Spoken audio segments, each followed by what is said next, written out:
ಮೈಲಾರ ಲಿಂಗೇಶ್ವರ, ಈ ನಮ್ಮ ಸಂಸಾರವನ್ನ ಕಣ್ಣಲ್ಲಿ ಕಣ್ಣಿಟ್ಟು ಕಾಪಾಡುವ ಭಾರ ನಿನ್ನನ್ನೇ ಕೂಡದೆ ತಂದೆ. ತಾಯಿ ಬನಶಂಕರಿ, ಅಮ್ಮ ಮಲಪ್ರಭಾ ತೀರದಲ್ಲಿ ನೆಲೆಸಿರುವ ನೀನು ಬೇಡಿದವರಿಗೆ ಬೇಡದನ್ನು ದಯಪಾಲಿಸುವ ಮಹಾತಾಯಿ ನೀನಲ್ಲವೇ?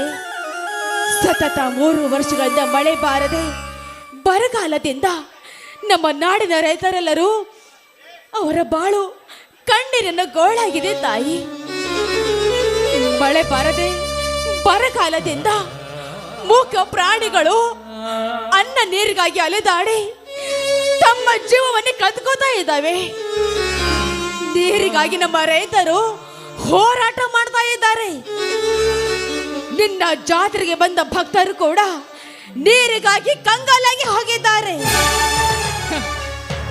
ನನ್ನ ಗಂಡ ತನ್ನ ತಮ್ಮಂದರ ಸಲುವಾಗಿ ಭೂಮಿ ತಾಯಿ ಪೂಜೆ ಮಾಡಿ ಮಹಾತ್ಮ ಗಾಂಧೀಜಿಯವರಂತೆ ರಾಮರಾಜ್ಯನ ಮಾಡಬೇಕಂತ ಕನಸು ಕಂಡಿದ್ದಾರೆ.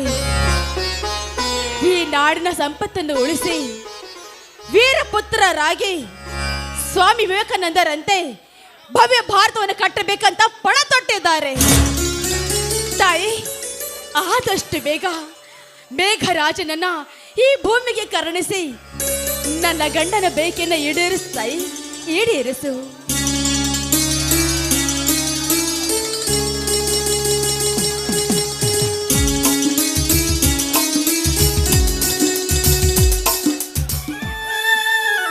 ಸೀತಾ, ಸೀತಾ, ಈ ನಿನ್ನ ಪೂಜೆಯ ಗಂಟೆನಾದ ಶ್ರೀ ಮೈಲಾರಲಿಂಗೇಶ್ವರನಿಗೆ ಕೇಳಿದಂತಾಯಿತು.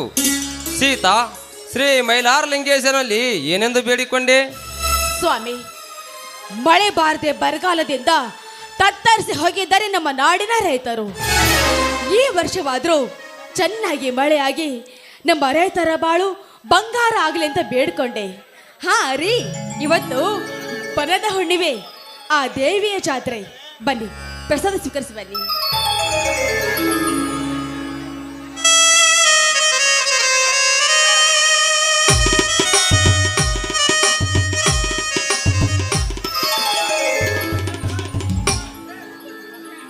ಅಲ್ಲ ರೀ, ಈ ಬರಗಾಲಿಕೆ ಮುಖ್ಯ ಕಾರಣ ಏನಂತ ನನ್ಗೊಂದು ತಿಳಿಯದಾಗಿದೆ.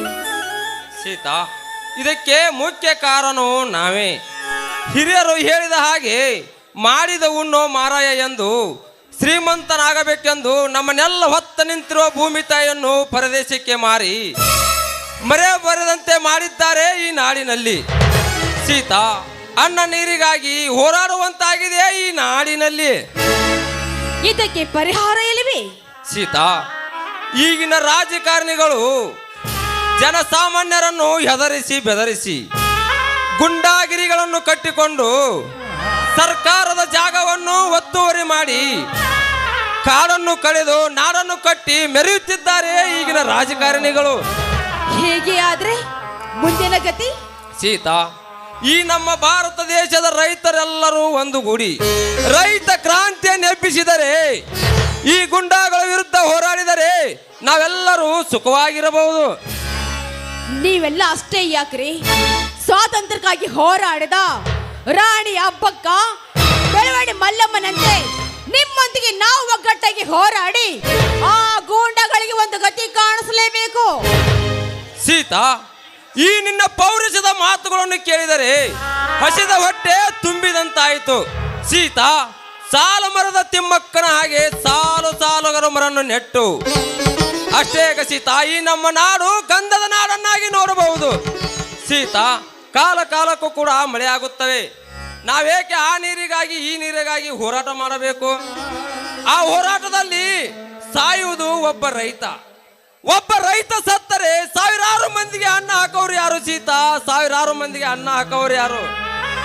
ಹೌದ್ರಿ, ನೀವು ಹೇಳುವ ಮಾತು ಅಕ್ಷರಶಃ ನಿಜವಿದೆ. ಗಿಡ ಮರಗಳನ್ನ ಬೆಳೆಸಬೇಕು, ಅಂಗೈಯಲ್ಲಿ ಬೆಣ್ಣೆ ಇಟ್ಕೊಂಡು ತುಪ್ಪಕ್ಕಾಗಿ ಕೈ ಚಾಚುವಂತಾಯ್ತು ನೀರಿಗಾಗಿ. ಹೌದು ಸೀತಾ, ನೀ ಹೇಳುವ ಮಾತು ನಿಜವಿದೆ. ಈ ನಾಡಿನ ಜನರು ಮೌಢ್ಯತೆ ಕೂಡಿ ತಮ್ಮನ್ನು ತಾವು ಎಚ್ಚರಿಸಿ ರಕ್ಷಿಸಿಕೊಳ್ಳಬೇಕು. ಸೀತಾ, ರಕ್ಷಿಸಿಕೊಳ್ಳಬೇಕು. ಸಕಲ ಜೀವರಾಶಿಗಳಿಗೆ ಅನ್ನದಾತ ಅಂದ್ರೆ ರೈತ. ಈ ರೈತ ನಕ್ಕರೆ ಜಗವೆಲ್ಲ ನಗುವುದು, ರೈತ ಅತ್ತರೆ ಜಗವೆಲ್ಲ ಅಳುವುದು. ರೈತನೇ ರಾಷ್ಟ್ರದ ಬೆನ್ನೆಲುಬು ಅಂತ ಯಾವತ್ತು ಯಾರು ಮರಿಬಾರದು. ಸೀತಾ, ಈ ನಿನ್ನ ಮುತ್ತಿನಂತ ಮಾತುಗಳನ್ನು ಕೇಳಿದರೆ ನನಗೆ ಹಸಿದ ಹೊಟ್ಟೆ ತುಂಬಿದಂತಾಯ್ತು ಸೀತಾ. ಸೀತಾ, ಇಂದು ನೀನು ಇಳ್ಕಲ್ ಸೀರೆ, ಗುಳೇದ ಗುಡ್ಡದ ಕುಬ್ಬಸ, ಮೈಸೂರು ಮಲ್ಲಿಗೆ ಹಸಿರು ಬಳಿ ಧರಿಸಿದ್ದು ನೋಡಿದರೆ ನನಗೆ ತುಂಬಾ ಸಂತೋಷ ಆಗ್ತಾ ಇದೆ. ಇದೇ ಸಂತೋಷದಲ್ಲಿ ಒಂದು ಗೀತೆನಾದರೂ ಹಾಡಬಾರದೆ ಚಿನ್ನ?